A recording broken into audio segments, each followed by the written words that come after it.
நேர்களே, அமெரிக்கா பிற நாடுகள் மேல விதித்திருக்கக்கூடிய அந்த வர்த்தக ரீதியிலான ஒரு தாக்கம், அதுதான் அந்த பதிலடி வரி இருக்கு இல்லையா, அதுதான் உலகமெங்கும் கடந்த சில நாட்களாக பெரும் பேசு பொருளாக மாறி இருக்கு. ஆனா அதை சீனா எப்படி கையாளுது அப்படின்றது தான் மற்ற நாடுகளுக்கான படிப்பினையாக மாறி இருக்கிறது.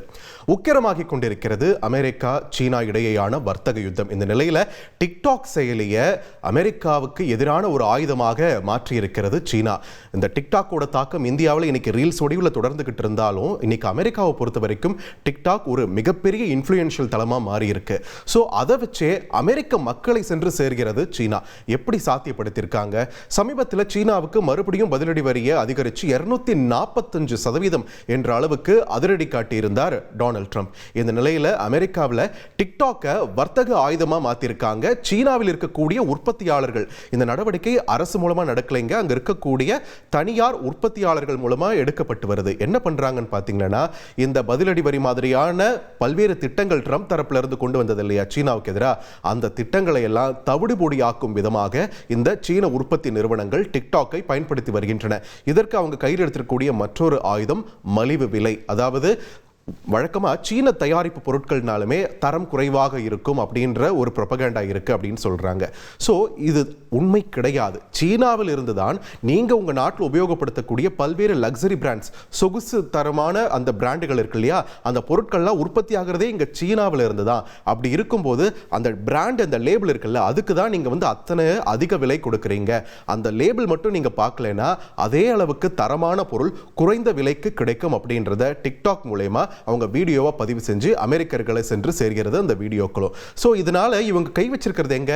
அமெரிக்காவில் இருக்கக்கூடிய பிரபல சொகுசு பிராண்டுகள், அவங்களுடைய அடிமடியிலேயே சீன உற்பத்தியாளர்கள் தற்பொழுது கை வச்சிருக்காங்க. ஸோ அதில் உதாரணமாக என்ன சொல்றாங்கன்னா, ஒரு பிரபலமான தனியார் லக்ஸரி பிராண்ட் அவங்க அவங்களோட ஹேண்ட்பேக் ஒன்னே 32 லட்சம் ரூபாய்க்கு விற்கப்படுதுங்க அமெரிக்காவில். அதாவது அவங்க ஊர் காசுக்கு நம்ம ரூபாய் மதிப்புக்கு நம்ம மாற்றும் போது 32 லட்சம் ரூபாய்க்கு கிடைக்கக்கூடிய ஒரு ஹேண்ட்பேக்கை நீங்க அந்த பிராண்ட் லேபிள் மட்டும் பார்க்கலனா, எங்களுக்கு டைரக்டா நீங்க ஆர்டர் கொடுத்தீங்கன்னா அந்த பேக் உங்களுக்கு 1 லட்சம் ரூபாய்க்கு மட்டுமே நாங்க உங்களுக்கு கொடுப்போம் அப்படின்னு அவங்க சொல்லியிருக்காங்க. இந்த 1 லட்சம் ரூபாய் மட்டுமே அப்படின்றதே நமக்கு கொஞ்சம் தலை சுத்துற மாதிரி தான் இருக்கு. இருந்தாலுமே இதுக்கு ஒரு மார்க்கெட் இருக்கு அப்படின்னும் போது அதை பயன்படுத்திக்க அமெரிக்கர்களும் ஆர்வம் காட்டுவதை நம்மால பார்க்க முடிகிறது. அது மட்டும் இல்லாம சீனாவிலிருந்து நம்ம இப்போ வாங்கினா பதிலடி வரியை ட்ரம்ப் அதிகரிச்சிருக்காரு அப்படின்னு அவங்க சொல்லும் போதும் அதுவும் டிக்டாக் மூலமா, அந்த வீடியோக்கள் மூலமா அந்த உற்பத்தியாளர்கள் பதில கொடுத்திருக்காங்க. இந்த பிராண்ட் விலைன்னு நீங்க ஒன்று கொடுக்குறீங்க இல்லையா, அதை ஒப்பிடும்போது இந்த பதிலடி வரியோடு சேர்ந்து நீங்க எங்க கிட்ட பொருள் வாங்கினாலுமே உங்களுக்கு 50%க்கும் மேல பணம் மிச்சமாகுது அப்படின்ற அந்த பேசிக் கால்குலேஷனையும் காட்டி, எந்த அளவுக்கு பணம் உங்களுக்கு மிச்சம் பிடிக்க முடியும்னு காட்டியும், அவங்களுடைய உற்பத்தி எந்த அளவுக்கு பிரம்மாண்டமா இருக்கு அப்படின்றதையும் காட்டி பல்வேறு ப்ரொபகண்டா வீடியோக்கள் சீனா தரப்புல இருந்து போயிருக்கு. இதனால என்ன இருக்குன்னு பாத்தீங்கன்னா, சீன உற்பத்தி நிறுவனங்களுக்கு அமெரிக்க மக்கள் நேரடியாக ஆர்டர் கொடுக்க ஆரம்பிச்சிட்டாங்க. கவர்மெண்ட் இந்த அளவுக்கு ஒரு வர்த்தக யுத்தத்தில் ஈடுபட்டு இருக்கு, அதிகமா பதிலடி வரி போட்டுட்டு இருக்காங்க, அதை பத்திலாம் அவங்க கவலைப்படல. நான் இவ்வளோ விலை கொடுத்து வாங்க முடியாத ஒரு பொருளை கம்மி விலைக்கு அவங்க தராங்க, என்ன இந்த பிராண்ட் லேபிள் மட்டும் தான் இல்லை அப்படின்னும் போது அது வாங்குறதுல எனக்கு பிரச்சனை இல்லை அப்படின்றது தான் அமெரிக்க சாமானியர்களுடைய ஒரு மனநிலையாக இருக்கிறது. அதனால தொடர்ந்து ஆர்டர்ஸ் குவிஞ்சுக்கிட்டு இருக்கு. ஸோ இது சீன உற்பத்தி துறையுடைய பிரம்மாண்டத்தை டிக்டாக் மூலமா தொடர்ந்து அவர்கள் பரப்புரை பண்ண ஆர்டர்களும் குவிந்து கொண்டே இருக்கிறது. இதுல பேசிக்கா அவங்க கடைசியா வைக்கிற கேள்வி என்ன தெரியுங்களா?